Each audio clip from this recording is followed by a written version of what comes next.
네, 오늘 부활절을 맞이해서 함께 찬양을 고백하고 올려드렸습니다. 좀 많이 어색하셨으리라 생각하는데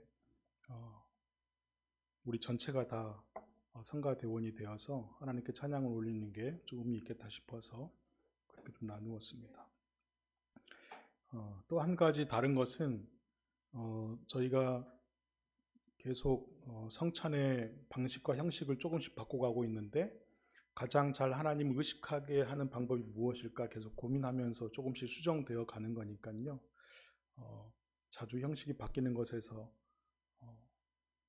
이렇게 마음에 애타시더라도 더욱더 하나님과 가까이 하는 방법을 고민하는 것이구나 이렇게 생각했으면 좋겠습니다. 그 중에 하나가 또 오늘부터 축도가 좀 바뀔 때인데요. 제가 그동안 유다서 마지막 세 절을 축복의 기도문으로 올렸었는데 이번 주에 제가 한 작가의 글을 읽다가 너무 좋은 축도 기도문을 제가 발견을 했습니다. 그래서 앞으로는 이 축도 기도문을 좀 해야 되겠다 해서 오늘부터 기도문도 좀 바뀔 것 같습니다.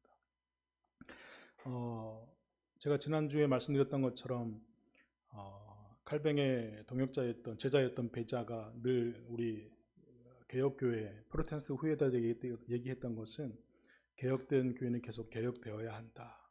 그러니까 우리가 의식적으로 하나님 앞에 가까이 설 수 있고 그분 앞에 늘 부끄럽지만 용기 내어 설 수 있는 것은 계속 나를 개혁시켜 줄 하나님 앞에, 계속 나를 새롭게 하실 하나님 앞에 나를 맡겨드리는 것이죠. 피조물이 신 앞에 예배를 드린다는 것 사실은 말이 안 맞는 말이거든요. 그러니까 신 앞에 나선다는 것 자체가 이미 말이 안 맞는 말인데 또 그 말이 가장 합당한 이유는 그 우리를 만드신 그 신만이 우리를 유일하게 받아줄 수 있기 때문에 용기 내어 나올 수 있다 이런 생각이 듭니다. 그래서 우리가 늘 찬양으로 시작하는 이유는 우리의 부끄러움이 있지만 당신께서 우리의 부끄러움을 새롭게 해주실 걸 믿습니다. 그래서 우리의 영과 마음을 돌 같은 마음을 제거하시고 살갗 같은 부드러운 마음을 선물하여 주십시오. 이런 새 마음을 얻기 위해서 나오는 것이거든요. 그런 성찬식과 예배가 되었으면 좋겠습니다. 오늘은 제가 말씀을 세 꼭지로 좀 나누려고 하는데요. 특별히 부활절을 맞이해서 부활에 대한 생각을 하려고 하는데 부활 이전에 먼저 그의 죽으심, 이 땅에 오셔서 죽으심이 있으셨잖아요. 그래서 십자가가 무엇인지 어떤 의미인지를 한번 생각하고 그 다음에 부활을 생각하고 그 다음에 부활을 오늘날의 우리에게 있어서 부활은 어떤 의미인가라는 걸 살펴볼 때 특별히 마리아의 새벽에 대해서 좀 나누려고 합니다. 마리아의 새벽이라고 제가 정한 이유는 무엇이냐면 마리아가 예수님이 죽으셨고 시신을 찾으러 가셨는데 아무도 찾지 못하고 울부짖었거든요. 그때 마리아에게 있어서는 침묵이고 어둠이었고 슬픔이었고 불편함이었을 겁니다. 계속했던 질문이고 퀘스천이었을 거예요. 그러니까 부활하신 예수를 맛보지 않은 상태에서의 마리아의 새벽을 이야기하고 싶은 거예요, 제가. 그러니까 금요일과 일요일의 사이, 그 토요일을 이야기하고 싶은 거거든요. 먼저 우리가 갈라디아서 6장 14절을 읽었는데 우리는 이 구절을 많이 읽어봤을 거예요. 근데 이제 새 한글 성경에서는 이걸 이렇게 번역합니다. 들어보세요. 그런데 내게는 우리 주 예수 그리스도의 십자가 밖에는 자랑할 것이 아무것도 없습니다. 그러므로 그리스도로 말미암아 내 쪽에서 보면 세상이 죽었고 세상 쪽에서 보면 내가 죽었습니다. 이렇게 번역하고 있거든요. 조금 의미가 아마 여러분에게 다르게 다가올 거예요. 이 말은 무엇이냐면 우리가 좀 이렇게 보수 그리스도인 입장에서 강성스러운 그리스도인, 좀 이렇게 올곧음의 표지로서 그리스도인을 스스로 표방할 때 이 말씀을 받아들이면 어떻게 하냐면 우리는 오직 예수이기 때문에 그 예수 그리스도를 위해서 생명도 불사하고 전쟁까지 치를 수 있습니다. 이렇게 호도돼 버릴 수 있는 구절이거든요. 그러니까 오직 예수가 이 세상을 다시 살리셨기 때문에 예수를 인정하지 않는 사람, 모든 사람은 다 마치 제거돼야 될 대상으로까지, 혐오 대상으로까지 번질 수 있는 구절이 이 구절입니다. 근데 사실은 이 구절은 그렇게 이야기하는 구절이 아니라 내가 예수 그리스도를 알고 났더니 일반적인 세상의 가치관으로서 나를 잴 수 없는 상태에 나는 이르렀고, 나 또한 내가 가지고 있는 가치는 세상에서 인정해주지 않는 죽은 가치와 똑같습니다. 이렇게 하는 거죠. 그러니까 이 바울은 풀어서 이야기하냐면, 지금까지 바울이 얘기했던 세상적인 가치관으로 살아왔던 자기의 잣대가 이제는 의미 없어졌지만, 세상도 역시 나를 볼 땐 세상에 필요 없는 사람처럼 볼 겁니다. 이 얘기를 하는 거죠. 좀 다르게 다가오셔. 이게 다르게 다가오셔야 지금 정상적인데. 근데 그렇지 않고 우리는 주 예수, 오직 그리스도밖에 없기 때문에 우리는 막 복음을 전도해야 되고 세상에 복음을 전파해야 되고 이 사명에 순종하지 않는 모든 사람들은 처단돼야 될 마땅한 대상이다. 이렇게 가버리면 너무 이 구조를 오해하는 것이고 호도시켜버리는 것이죠. 근데 사실 우리 한국 기독교의 이 구절을 제가 염려하는스럽게 생각하는 것처럼 많이 인용을 하고 활용을 하고 써먹습니다. 한국교회가. 그래서 이것을 사명과 연결시키고 일생의 삶과 연결시키고 교회의 사명이라고 연결시켜서 한국교회가 강성해 있죠. 그래서 한국교회가 일반 사람들에게 인정 못 받는 단계까지 와버린 것이죠. 그러니까 사실은 이 구절이 간단한 구절이 아닌 것입니다. 바울이 이 구절을 얘기했을 때 이 얘기는 무엇이냐면, 세상이 이제 저를 가치 없게 보지만 저도 세상을 그렇게 가치 있는 것처럼 우리는 서로 다른 결을 갖고 있습니다. 이렇게 얘기해 버리는 거예요. 그러니까 바울이 세상을 무시했다는 게 아니라 쟤는 이제 다른 가치관을 알게 돼서 이것만으로 충분하고 이것이 나의 보배고 보물인 것을 깨달았기 때문에 세상이 나를 인정해 주지 않는다 할지라도, 세상의 가치관으로 내가 큰 사람이 아니라고 해도 나는 상관없습니다. 이렇게 얘기하는 것이죠. 그러니까 사실은 자기신앙 고백적인 말인 것입니다. 그래서 십자가라고 하는 것은 우리의 삶의 근원적인 가치가 여기에 있다고 바울은 얘기하는 거예요. 삶의 근원적인 가치가. 그럼 십자가는 여러분 풀어서 이야기해 봅시다. 우리가 십자가를 지금 여기 앞에도 있고 여기도 있고 막 이렇게 있는데, 십자가를 한글로 한 단어로 바꿔 쓸 수 있다면 여러분들은 어떤 단어를 선택하시겠어요? 십자가를 한 단어로 바꿔 쓸 수 있다면 뭐 희생, 뭐 죽음, 뭐 치욕, 뭐 수치스러움 이런 걸로 바꿔 쓸 수 있잖아요. 근데 이 갈라디아서 6장 14절은 십자가는 치욕이나 부끄러움이나 안타까움이 아니다라고 우리에게 얘기해 주고 있습니다. 가치 체계가 달라졌다고 얘기할 뿐이지 희생이 아니라고 이야기하고 있습니다. 저도 사실은 이 구절을 이 한 주 동안 묵상하면서 저 스스로도 반성했던 구절이거든요. 그러니까 우리의 삶의 근원적인 가치가 희생이라고 생각하면 너무 이 복음이 힘들어요. 이 교회라고 하는 멍에를 사명이라고 하는 게 너무 힘들거든요. 근데 근원적인 가치가 바뀐 사람에게는 사실은 당연히 맞닥뜨려야 될 것이 십자가인데 우린 이걸 진처럼 생각하는 것이죠. 그러니까 삶의 근원적인 가치가 바뀌었기 때문에 우리는 이제 십자가가 희생이나 덧없음이나 수치스러움이 아니라 그게 우리의 근원적인 가치라는 거예요. 근원적인 가치. 그래서 십자가는 삶의 근원적인 가치인 동시에 구체적인 우리 삶의 행동 지침이다. 이 말은 무슨 얘기냐면, 우리가 무언가를 선택할 때 이 선택에 있어서 어떤 선택을 하지라고 할 때 십자가의 근원적인 가치를 선택을 하면 그 선택은 틀림이 없을 거다라는 것이에요. 삶의 근원적인 가치가 십자가에 있음을 알고 선택을 하면 틀림이 없을 것이다. 그래서 십자가는 희생이라기보다는 우리에게 주어진 길이고 할당된 몫이다. 우리가 당연히 살아낼 수 있는 길이라는 거예요. 근데 왜 우리가 십자가를 버겁게 받아들이냐면, 우리에게 할당된 몫의 이상을 하려고 하거나 주어진 몫보다 더 잘하려고 하거나 감당된 은사대로 주신 역량보다 더 많은 것을 하고자 할 때 여기서 과부하가 걸리는 것이지, 십자가가 우리에게 주어졌을 땐 그 주어진 길을 마땅히 해낼 수 있는 정도까지 우리에게 십자가라는 거예요. 그러니까 십자가를 희생이라고 생각해버리면 도대체 나는 언제까지 이렇게 희생해야 돼? 나는 언제까지 이렇게 손해봐야 돼? 라고 하는 시각이 있지만 삶의 근원적인 가치가 바뀌었을 때는 나는 이런 가치만으로 나에게 충분해 라고 말할 수 있어야 한다는 거예요. 그게 십자가라는 거예요. 여기에만 여러분 동의가 되십니까? 제가 지난번에 우리 그 항한솔 형제님께서 가끔 일할 때 유튜브를 다시 반복해서 듣는다는 얘기를 듣고 굉장히 기뻤는데, 여러분들도 주중에 정말 할 일이 없을 때 다시 한번 반복해서 들으셔서 오늘 이 자리에서 꼭 이해가 안 되면 다시 주중에 좀 이렇게 들을 필요가 있으셔요. 왜냐하면 제가 한 주 동안 막 묵상했던 그 시간들이 있는데, 여러분들이 이 시간 한 문장의 말로 딱 듣는다고 해서 바로 흡수되는 건 아닐 수 있잖아요. 그러니까 좀 이해가 안 된다 싶으면 그게 무슨 말인지 하면 다시 반복해서 듣는 것 외에는 방법이 좀 없습니다.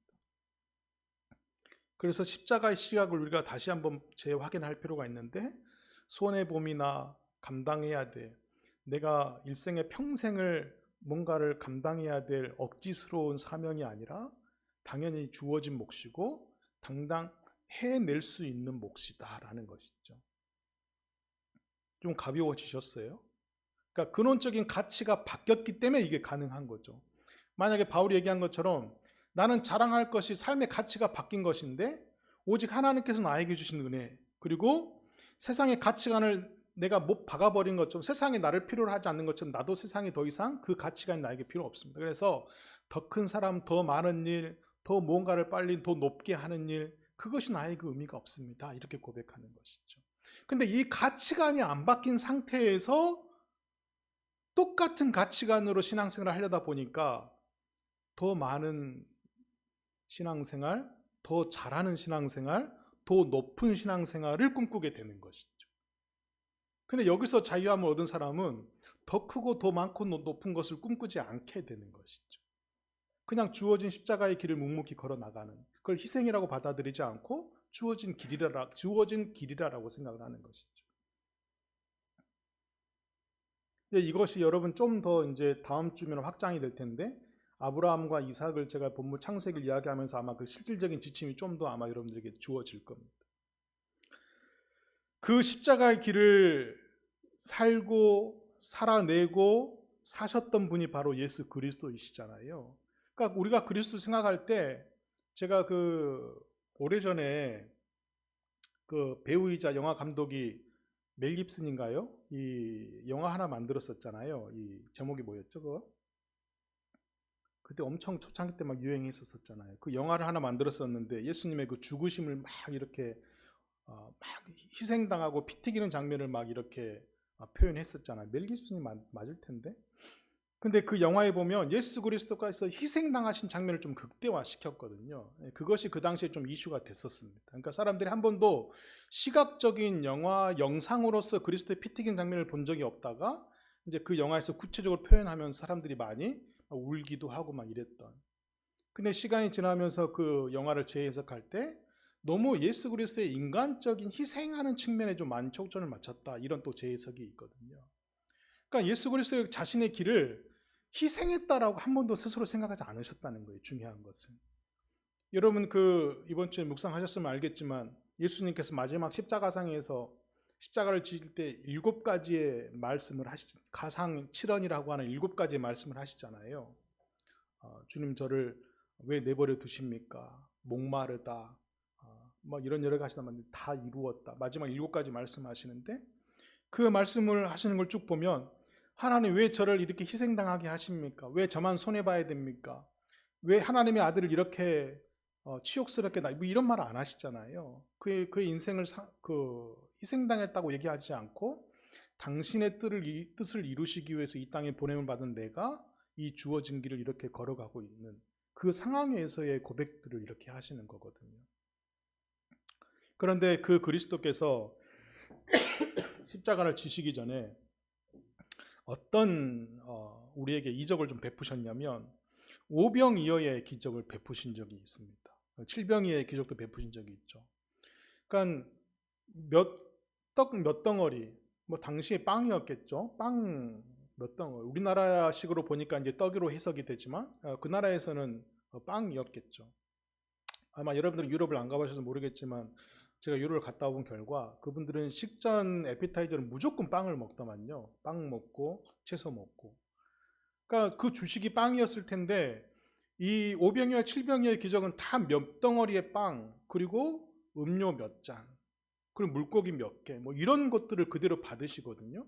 근데 그걸 받으셔서 어떻게 하셔요? 4,000명, 5,000명, 7,000명, 10,000명, 15,000명을 먹이시잖아요. 그리고 또 하나는 예수님께서 최후의 만찬 하실 때 우리가 발 씻기는 장면을 요한복음에서 설교를 한번 했었는데, 발 씻기는 장면 하기 전에 뭘 하셔요? 최후의 만찬 하시면서 오늘 우리가 했던 것처럼 빵과 잔을, 음료를 나누시잖아요. 먹어서 주시고 찍어서 주시고 돌아가면서 먹게 하고. 그리고 또 하나는 예수님께서 엠마오, 자기의 마을로 돌아가는 두 제자들을 만나는 장면이 나오거든요. 이 사람들은 예수님이 제자였거든요. 근데 예수님이 죽어버리셨단 말이에요. 더 이상 예수 그리스도에게 희망이 없고 메시아가 사라졌기 때문에 예루살렘에 남아있을 이유가 없죠. 그리고 엠마오 자기 고향으로 돌아가는데 그 뒤를 따라 걸으면서 왜 그렇게 그들이 실망스러운 눈빛을 하는지, 왜 그들에게 소망이 사라지는, 막 이런저런 대화를 하다가 엠마오에 있는 그 제자의 집에 들어갑니다. 그때까지 그 사람들, 그냥 그 자기가 동행하는 사람들을 손 대접하고 싶었던, 그들을 영접해주고 싶었던 마음뿐이 없었거든요. 근데 그 자리에 들어가서 먹을 것을 먹고 나누고 빵을 취하고 음료를 나누면서 이 사람들이 뭘 발견해요? 예수님이시네라고 재발견하게 되죠.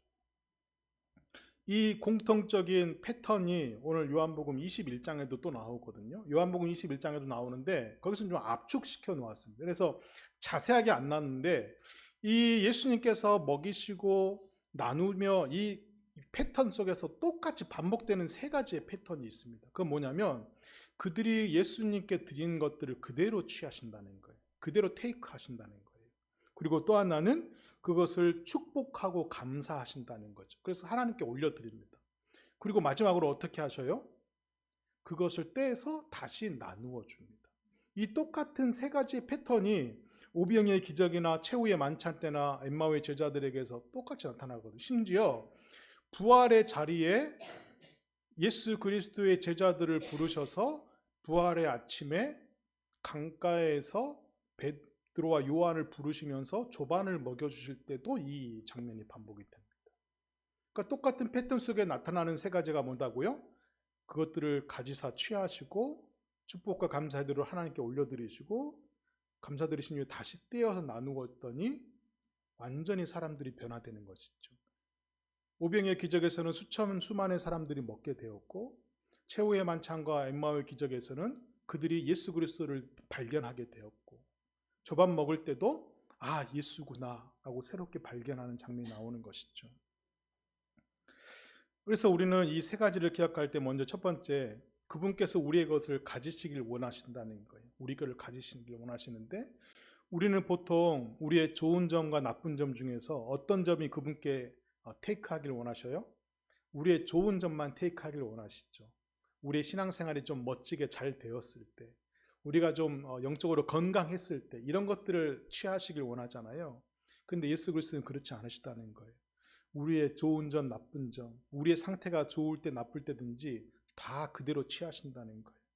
그래서 우리의 일이나 여가나 강점이나 약점이나 화가 있을 때나 갈망이 있을 때나 그대로 전부 다 취하신다는 거예요. 근데 여러분, 우리가 얼마나 교만한지, 우리는 하나님 앞에 좋은 것과 나쁜 것을 드릴 걸 우리가 분별할 수 있다라고 생각한다는 거예요. 얼마나 큰 착각입니까? 여러분, 우리가 그런 적 있잖아요. 이것은 이럴 거다라고 선입견을 갖고 있었는데 후에 바뀐 것들이 얼마나 많습니까? 이건 이럴 것이야 라고 과정과 결과를 예측했는데 달라진 게 얼마나 많습니까? 근데 마치 우리가 좋은 것과 나쁜 것을 구별해서 드릴 수 있는 지혜가 있는 것처럼 우리는 또 착각하는 것이죠. 이런 오만이 우리에게 있다는 것이에요. 근데 그렇게 해서 하나님은 우리에게 좋은 걸만 쏙쏙 빼가시는, 마음에 드는 것만 쏙쏙 빼가시는 게 아니라 우리가 드리는 것 전부를 취하신다는 거예요. 전부를. 이게 은혜 중에 은혜 아니겠습니까? 그리고 그분은 그것을 축복과 감사 기도로 하나님께 드려 올려지게 하는데 그 방식이 성령으로 취하시는 것이죠. 성령으로 가져가셔서 하나님께 축복과 감사로 그게 들려 올려지게 하신다는 거예요. 그래서 이렇게 하신 이유는 뭡니까? 삼위일체 되시는 성부, 성자, 성령 하나님의 관계 안으로 우리를 갖고 올라가신다는 것이죠. 그래서 성부 하나님의 창조적인 능력과 사랑도, 성자 하나님의 구원하시고 영접하신 사랑도, 성령 하나님께서 우리를 간절히 간구하는 자, 그리고 무엇을 구하는지 알지 못하는 지혜 없는 자들에게도 동일하게 그 사랑을 베풀어 주시기 위해서 그 성부, 성자, 성령 하나님의 관계 안으로 우리를 가져가신다는 거예요. 여러분 아마 매일매일 새롭게 놀라운 게 AI의 지능이 계속해서 번식된다는 것에 대해서 아마 여러분 깜짝깜짝 놀라실 겁니다. 어플도 더 많이 새롭게 생겼고요. 제가 그 외국에 가서 더 많이 느꼈는데 뭐 AI로 안 되는 검색이 없고요. 너무너무 매일매일이 다르게 AI가 발전되고 있거든요. 그런데 누군가의 관계 안으로 무언가를 끌어들인다? 이런 게 AI가 할 수 없는 거라는 거예요. 이게 정말 놀라운 거 아니겠습니까? 제가 AI로 지금 제가 하는 설교보다 더 멋진 설교를 할 수 있을지 모르겠어요. 그런 날이 올 수도 있겠죠. 그리고 여러분도 만약에 제가 외국에 출타 중일 때 마치 AI로 영상을 마치 제가 여기에 있는 것처럼 이 영상을 들려주시는 날이 곧 올 거예요. 그게 아마 저는 5년, 10년 안에 올 거라고 봅니다. 제 가상으로 제가 떠 있는 거 있잖아요. 가상으로 제가 떠 있는 상태에서 여기 있는 것처럼 5년, 10년 안에 분명히 저는 올 거라고 보거든요. 그런 날이. 그런데 그런 것들을 다 재현할 수 있다 할지라도 성부, 성자, 성령 하나님의 관계 안으로 우리를 끌어들일 수 있는 이 성령의 힘, 이 이끌림은 AI가 할 수 없는 거라는 것이죠. 그 하나님의 능력으로 하나님께 들려 올려지게 하겠다는 거예요. 그리고 우리의 강점이든 약점이든 우리의 갈망이든 화냄이든 분노함이든 다 취하셔서 하나님께 올려드린 뒤에 그걸 떼어 다시 우리에게 나눠주실 땐 우리가 상상할 수 없는 것으로 우리에게 주신다는 거예요. 이게 놀라운 신비라는 거예요. 이게. 그래서 우리가 하나님을 예배하는 기쁨이 바로 여기에 있는 것이죠. 우리 하나님께 보면 불편할 거, 하나님께 드리면 아쉬워할 거 다 많은데 그 전부를 취하셔서 잘한 거는 칭찬해주고 못한 거는 혼내지 않으신다는 거예요. 당신의 것으로 완전히 변화시키기 위해서 떼어 나누시는데 우리 모두가 먹고 남음이 있는, 우리가 하나님을 알아채는, 지금까지 전혀 몰랐던 하나님을 알아보게 하는 그 부활의 능력을 우리에게 부어주신다는 거예요. 이 은혜가 우리에게 있는 것이죠. 이 은혜를 맛본 사람이 어떻게 세상의 가치관에 얽매여 있을 수 있겠습니까? 세상의 가치관은 이제 더 이상 필요가 없죠. 왜? 세상의 가치관은 인풋대로 아웃풋되는, 기브앤대로 페이크하는 거기까지잖아요. 근데 하나님의 가치관은 그렇지 않거든요. 맨 나중에 온 사람도 맨 앞에 세워버리시고 약한 자도 강하게 해버리시고 아무것도 아닌 사람을 높이 들어 써버리시고 하나님은 다른 가치로 이 세상을 움직이시는 거죠. 만약에 하나님께서 우리에게 가져간 그대로 우리에게 다시 돌려준다고 생각해 봅시다. 우린 너무 가난할 것 같지 않아요? 가져간 대로 우리에게 다시 부어주신다면 우린 너무 헐벗을 것 같지 않습니까? 제가 이번 주에 그런 경험을 했어요. 제가 이제 운동하는데 어떤 분이 한 분 있냐면 그런 분이 있어요. 가끔 이제 운동하면 여러분들이 돌아가면서 이제 간식을 막 사오시거든요. 근데 이제 한 분이 그런 분이 있는데 항상 그 카톡에 이렇게 날려요. 내 거 간식 남겨도 이렇게 남기는 분이 있어요. 그러면 이제 앞에 온 사람이 입장이 애매해지잖아요. 개수가 안 맞을 때도 있는데 늦게 온 사람 걸 항상 챙겨놔야 된다고 하는 부담도 있거니와 굳이 그런 간식을 꼭 맡겨 챙겨놔라고 해버리면 얼마나 부담이 돼요. 그래서 제가 이런 문자는 좀 안 남겼으면 좋겠는데 그래서 그분이 좀 제가 늘 미웠어요. 그런데 다른 분들도 이제 이분을 잘 아셔서 다른 분들도 역시 저처럼 미워하거든요. 근데 이제 제가 한 번은 그분과 운동하다가 패들에 이렇게 뭐가 좀 뜯어져 가지고 제가 패드를 이렇게 한 2번 이렇게 새로 바꿔드렸어요. 그러니까 미운 건 미운 거지만 또 제가 그 회장으로서 회장 역할은 또 해야 되잖아요. 그러니까 감아드리고. 근데 지난주에 갑자기 시금치를 갖다 주겠다는 거예요. 그래서 저 오늘 컨디션이 안 좋아서 운동 못 갑니다 그랬더니 집으로 갖다 주겠다는 거예요. 그래서 막 이렇게 차로 갖고 와서 1층에 내려가서 그러면 이따만한 2봉지를 갖고 와가지고 아내가 너무 좋아하더라고요. 그러니까 제가 하나님께 들어 올려진 거는 늘 불평이었거든요. 하나님 왜 저런 사람들이 뭐 이렇게 운동하게 합니까? 저런 사람들은 나이 60, 70 먹어서 왜 이렇게 철이 안 들까요? 늘 이런 불평을 저는 올려드렸잖아요. 그런데 하나님은 풍성한 시금치로 이렇게 다시 대갚아 주시는 거죠. 그러니까 우리가 생각하는 잣대와 우리가 생각하는 그림과 항상 그것을 넘어서는 하나님이신 거죠. 근데 제가 그걸 경험하고 나서 제가 어떻게 생각했겠어요? 욕했던 불평했던 제가 부끄러워지는 것이죠. 그러면서 저 사람이 저렇게 하는 데는 다른 이유가 있을 거야. 그래서 제가 이제 다른 선물을 또 챙겨 드렸거든요. 그러니까 그분에게 채워지지 않은 무언가가 있으면 우리는 채워줘야 될 생각을 하지 않고 왜 저렇게 곱게 늙지 않았지? 왜 저렇게 불평이 많지? 우리의 시각에서만 분별해 버리는 것이죠. 근데 그 모든 것을 다 갖다 드리면서 하나님은 우리에게 상상하지 못하는 것으로 다시 우리에게 떼어서 나누어 주시고 모두가 먹고 남음이 있는 것으로 갚아주시는 것이죠. 이것을 우리의 일상을 십자가로 끝나지 않고 부활로 바꿔놓으신 하나님의 은혜라는 거예요. 이게 유진 피터슨 목사님이 보았던 부활의 시각입니다. 그럼 이제 우리에게 생각해 봅시다, 여러분. 하나님은 자비로움을 갖고 계셔서 우리의 좋고 나쁨을 다 가져가셔서 하나님의 뜻대로 우리에게 나눠주시는데 우리는 이제 어떤 삶을 사느냐? 십자가를 당장 짊어져야 되는 십자가가 죽음이 앞에 놓여 있는 것도 아니고 또 예수 그리스도의 부활을 목격한 부활의 증인들도 아닙니다. 그런데 우리 오늘은 어떤 삶을 살고 있는가? 예수님께서 부활하셨고 다시 오심 사이에 우리는 살고 있는 것이죠. 초림과 재림 사이에 살고 있는 것이죠. 저는 이것을 마리아가 예수님의 부활을 목격하기 이전에 토요일과 오늘 우리의 입장이 똑같겠다라는 생각을 한 거예요. 제가 언젠가 한번 설교할 때 이런 찰나에 비슷한 걸 얘기했는데 기억나셔요? 우리에게는 토요일이 너무 무의미하게 살아가는 면이 있다. 죽음 아니면 부활을 꿈꾸지 하나님이 침묵하고 있는 토요일을 너무 묵상하지 않았다라고 제가 얘기한 적이 있었거든요. 요한복음 20장 11절 12절 한번 봐볼까요? 요한복음 20장 11, 12절.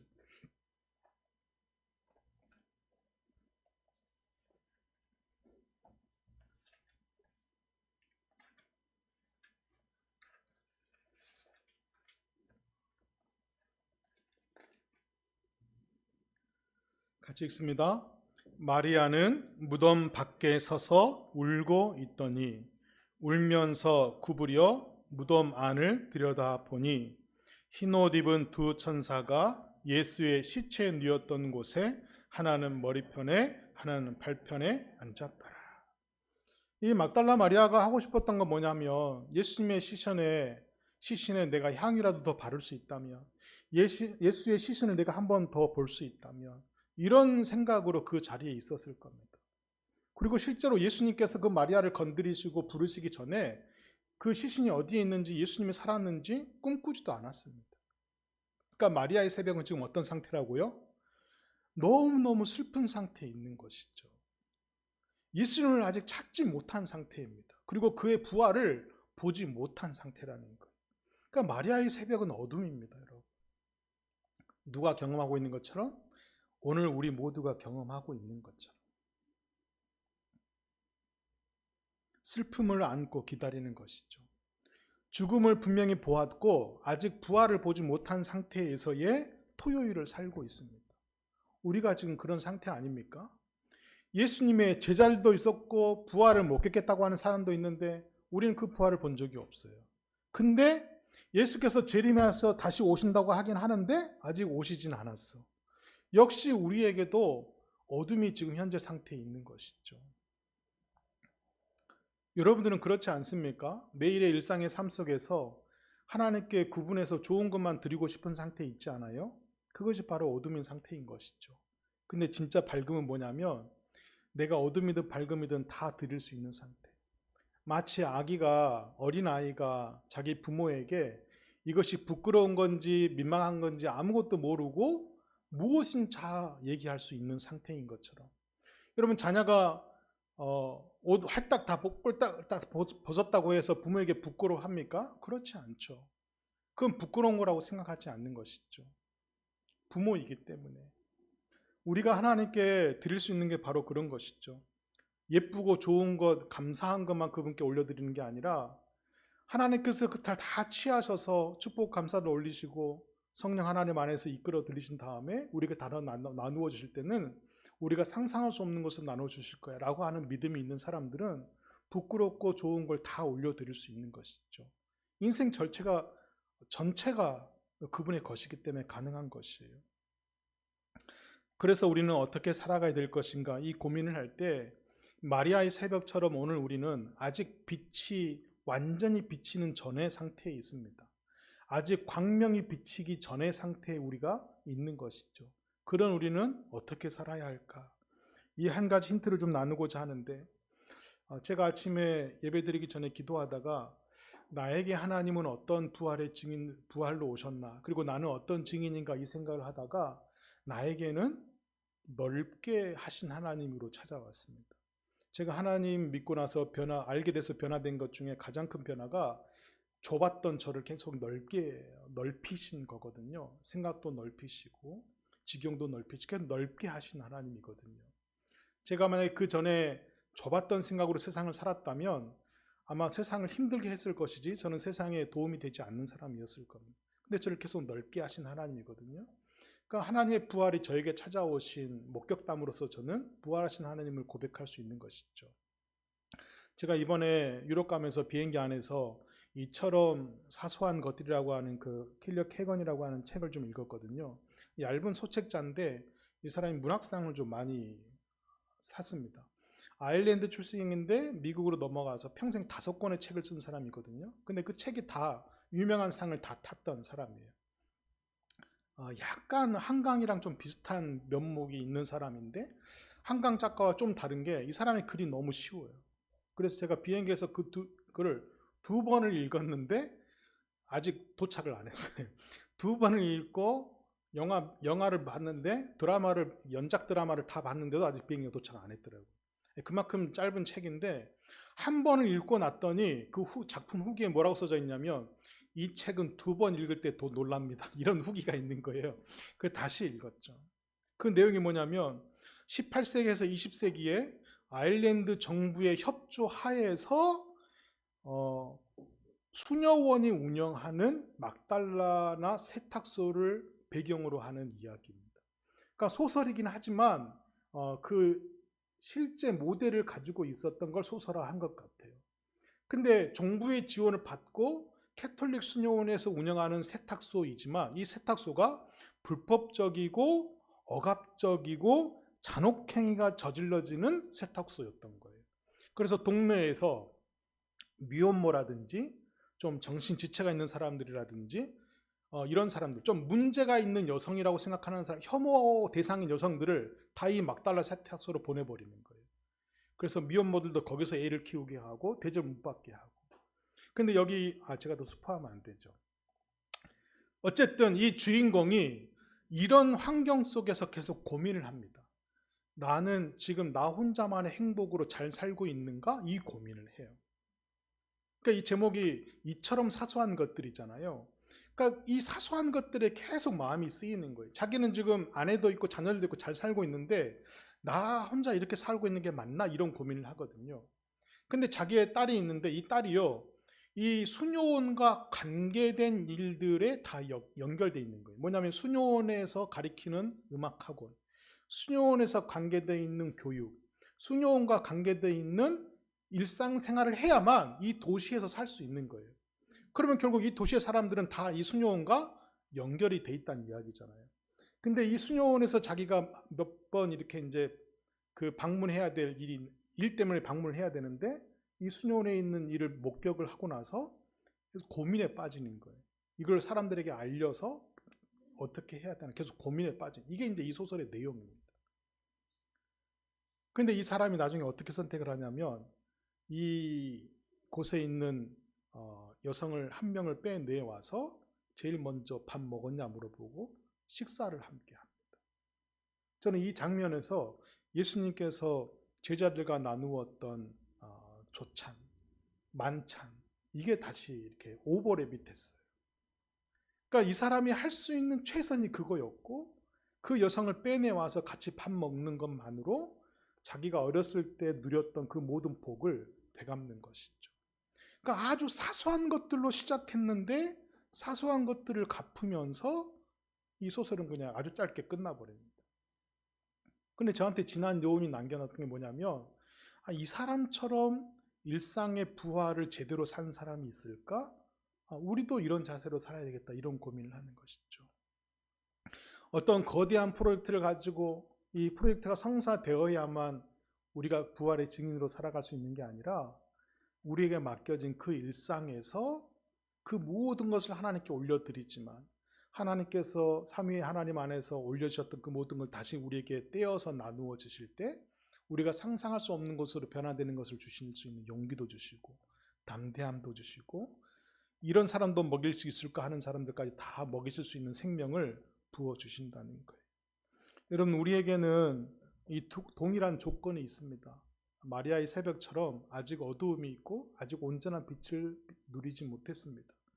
그러나 여전히 우리 곁에 둔 사람들이 있고 우리 옆에 있는 사람들이 있다는 것이죠. 그들에게 친절하는 것 그 하나만으로도, 이 사소한 것을 하는 것만으로도 우리는 일상의 부활을 살고 있다는 것이에요. 그래서 우리가 다시 사는 증인으로 산다고 할 때는 우리에게 주어진 목, 우리에게 주어진 대가, 그게 선물이든 일이든, 그리고 우리에게 주어진 십자가, 우리에게 주어진 선물, 우리에게 주어진 길, 그 모든 게 바뀌어진 가치관으로 살아가야 한다는 것입니다. 이것을 희생이나 짐이나 억지로 짐을 지게 하려고 한다면 아마 이 경주에서 우리는 끝마치지 못할 겁니다. 그러나 하나님께서 우리에게 주실 수 있는 새로 변화된 것들로 나눠줄 수 있다고 하는 믿음으로 올려드린다면 우리 곁에 있는 사람들에게 친절할 수 있고 사소한 것들 속에서 부활의 증인으로 살 수 있다는 것이죠. 그래서 우리가 자주 하는 말 있잖아요. 평소 하던 대로 해. 우리가 평소 하던 대로가 하나님 입장에서는 영원한 것이 되길 원하실 겁니다. 평소 하던 대로 하지 않고 특별한 것만 영원한 것이 되게 한다면 우리의 것은 없는 것이죠. 그런데 우리의 평소 하던 대로의 것, 그 사소한 것들이 우리의 것이 하나님은 영원한 것이 되게 하신다는 거예요. 이 평범한 진리가 우리 인생에 깊이 뿌리 박혀서 우리의 삶이 영생의 삶으로 이어질 때 놀라지 않고 당연하게 생각되는 우리 모두가 되시기를 주 이름으로 축복합니다. 하나님 감사합니다. 우리에게 오늘 부활절을 맞이하여 하나님의 말씀을 되짚어보게 하시고 되뇌이게 하시고 우리 마음에 새로운 것을 심기게 하셔서 부활의 일상을 살아내는 용기와 담대함을 선물해 주셨사오니 이제 희생한다 손해본다 생각하지 않고 바뀐 가치관으로 응당 살아가야 될 주어진 길을 내 몫을 걸어간다 생각할 수 있는 용기를 허락하여 주옵소서. 십자가의 죽음이 죽음으로 끝나지 않고 부활의 기쁨으로 많은 사람들에게 오셨던 것처럼 우리 또한 다른 이들에게 부활의 기쁨으로 부활의 증인이 될 수 있도록 자비를 베풀어 주옵소서. 예수 그리스도 이름으로 기도합니다. 아멘.